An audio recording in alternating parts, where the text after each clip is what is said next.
Hey there everybody, Phil here for AndroidCentral.com with the brand new Samsung Galaxy S4. Here it is.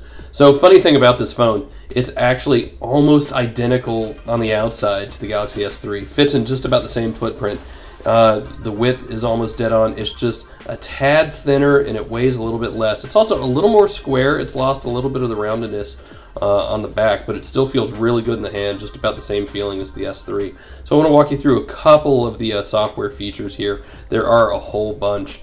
So here is the home screen, and again, not unfamiliar. If you've used TouchWiz in the past, you're going to be pretty comfortable with it here as well, and you can see it actually scrolls all the way around, so you can just keep going and going and going. Same thing for the app drawer.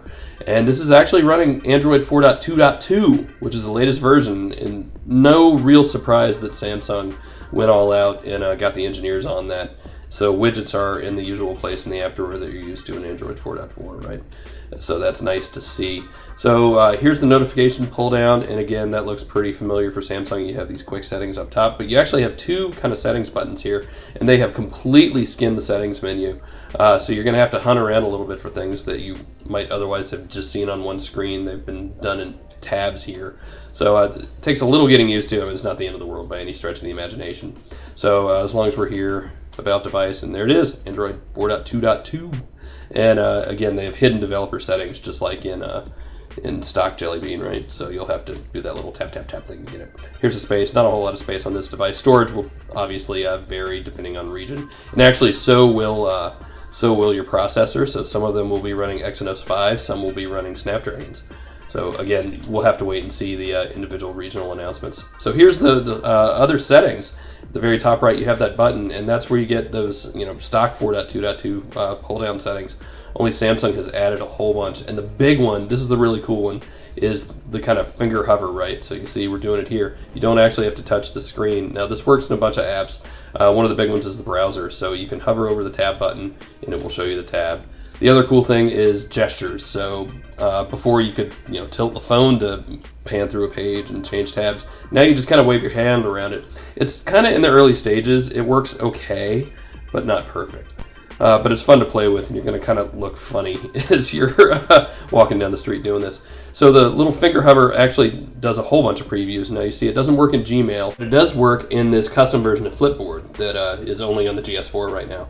And you see you just hold your finger over the screen, and it will give you a preview of that story in Flipboard, so that's pretty cool to see. And it's actually handy. It takes a second to get used to, but I like that a lot. It's gimmicky, but it's functional as well. So this also works in the stock email app, in Samsung's email app. So if you hover over an email, it will give you a preview of that email. That's pretty cool. These are demo emails, so half of them are in Korean, and I don't understand them.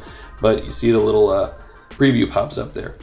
A lot of changes to the camera as well, and this is one of the big ones, is this kind of dual shot. So it's actually shooting from the front and the rear camera at the same time. So you can see myself and Dan Rubino there in the front-facing camera, and you have all these cool little just kind of graphical overlays. So here's the postage stamp. You can make it smaller. You can move it around. There's a circle, and so now you can show both cameras at the same time. So that's pretty cool. Group Play is interesting. So this will pair up to 8 Galaxy S4s together over NFC, and then you can share music. So you can have music playing, the same songs playing at the same time out of 8 different phones. You can share pictures and documents and things like that as well.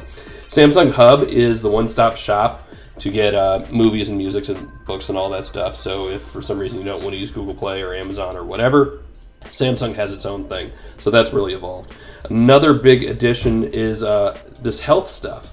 So Health Board, they are using the sensors in the phone, and this is a Samsung app that they've worked with other developers with. So it can track your walking, it can track your heart rate. There are accessories, Bluetooth accessories. There's a scale, there's a wristband, there's a heart monitor, so it's pretty cool.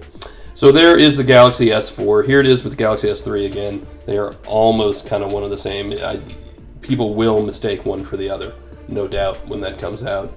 But a really nice phone, so many features. We're just barely scratching the surface here in New York at the launch event. But we are going to give this thing a thorough rundown in the coming weeks ahead. See ya.